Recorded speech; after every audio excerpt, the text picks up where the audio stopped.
How are you today? My name is BasheerJones, and I am here to read Chapter 3 of The World According to Humphrey. And this beautiful book is by Miss Betty Burney. Chapter 3. That week was busy, but I learned a lot. I learned all the capitals of the United States.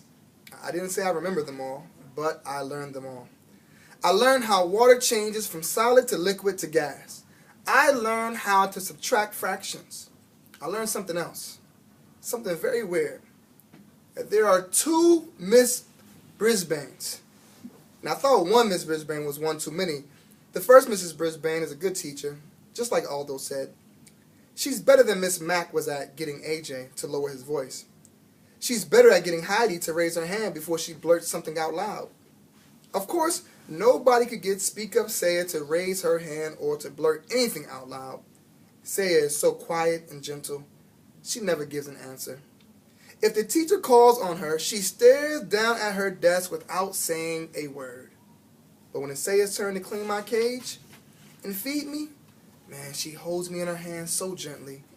I feel like I'm floating on a cloud. "Hello, Humphrey," she whispers. "Your fur is so beautiful." I always feel calmer when Saya holds me.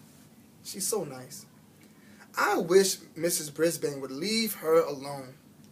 Miss Mack hardly ever called on Saya once she realized how shy she was. But Mrs. Brisbane calls on her all the time. She won't leave her alone. "Saya, speak up, please. I know you know the answer," she'd say, while Saya stared at the top of her desk, as if she were watching a TV show there. But I was shocked when Mrs. Brisbane got annoyed with Saya, sweet, shy Saya, and said, "You will stay in during recess." Saya still stared down without moving a muscle. But a minute later, I saw something wet drop from Saya's eye to the tabletop. I hated Miss Brisbane. Of course I don't go out to recess. In fact, I'm glad, since it's a great time to catch up on my sleep.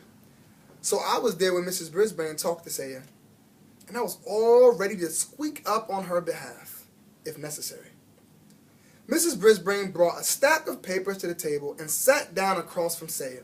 "Saya, you think I'm being mean to you, don't you?" Saya slowly shook her head no. I hardly nodded my head yes, but no one was looking at me. "But I wouldn't call on you if I didn't know that you know the answers," the teacher explained. "Look at your papers and tests. You get 100% on everything, spelling and science, geography and arithmetic. Your vocabulary is excellent, but I have never heard you speak. Can you tell me why?" I checked my notebook, and I was pretty impressed. I only got an 85% on the last vocabulary test. This girl is smart. Saya still did not speak. "Saya, I'm going to have to send a note home to your parents. Maybe they can help me figure out what to do," said Mrs. Brisbane. Saya looked up, very frightened. "No, please," she said. Mrs. Brisbane looked surprised. She reached over and patted Saya's arm. "I won't send a note now, if you promise to try." Saya looked back down at the desk and nodded. "I'll tell you what. I won't call on you if you promise that sometime within the next week you'll raise your hand on your own and answer a question. Is that a deal?" Saya nodded very slowly this time. "You have to say it," Mrs. Brisbane told her. "Deal," Saya whispered. "Terrific," said Mrs. Brisbane, smiling. "Now, how would you like to erase the board for me?" Saya jumped up and hurried to the board.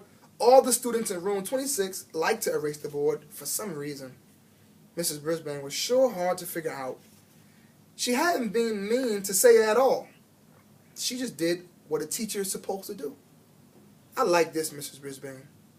I even liked the pink blouse that she had on. But at the end of the day, when the students were gone, the second Mrs. Brisbane came back, the really scary one. She straightened up the room and came over to the window to close the blinds. I could only hope that Aldo would open them for me later. She looked down and saw that the table around me was messy. The bag of shavings used for my bedding had torn, and bits of litter were scattered all over the table. Garth had done the cleaning and left the lid off my treats box. The whole table looked untidy. Good grief, said Mrs. Brisbane in a very unhappy voice. I decided to take a spin on my wheel. Usually, that cheers people up. But not Mrs. Brisbane. She started to clean the table, getting paper towels and cleaning spray and muttering to herself the whole time. Not my job, she grumbled. These children are not responsible. All I need is somebody else to take care of. Some rodent. Nobody says rodent quite the way Mrs. Brisbane does. Then she looked down at me with angry eyes and said, you are a troublemaker.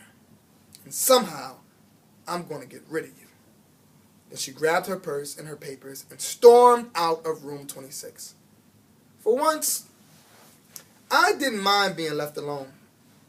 I didn't even mind the tick, tick, tick of the clock.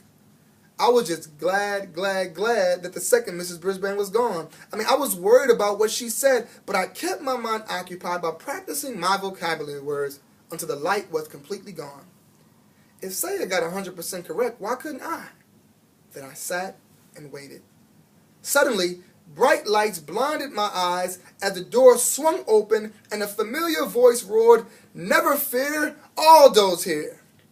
Aldo rode his cart over to my cage and put his face right down next to mine.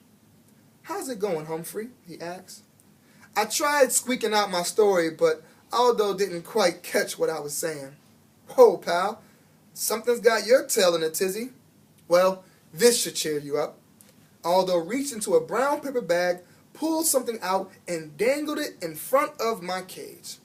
"Something to gnaw on, little buddy," he said, opening the door. "Joy, joy, joy, a tiny dog biscuit. One of Miss Mac's friends gave me one of these once. You can crunch on it forever." "Ha ha, suddenly there's a smile on your face," Aldo beamed with pride. "Now, I'll clean this room real fast so we can eat our dinner together." I never saw anybody move as fast as Aldo. He turned the music up full blast. Then he mopped and polished and swept and scrubbed while I nibbled and gnawed on my biscuit. When he was finished, Aldo pulled a chair up to my cage and took out his big sandwich. "You know, Humphrey, some folks might think I'm crazy talking to a hamster. But you're better company than a lot of people I know here. Here, have a nice salad. It's good for you."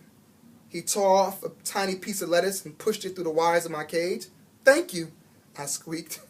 "You're welcome," said Aldo. "So, what were we talking about last night?" "Oh yeah, loneliness. You know, I have friends, Humphrey. But during the day, when I like to do something, go bowling or to a movie or something, they're at work. And when they want to do something, I'm at work.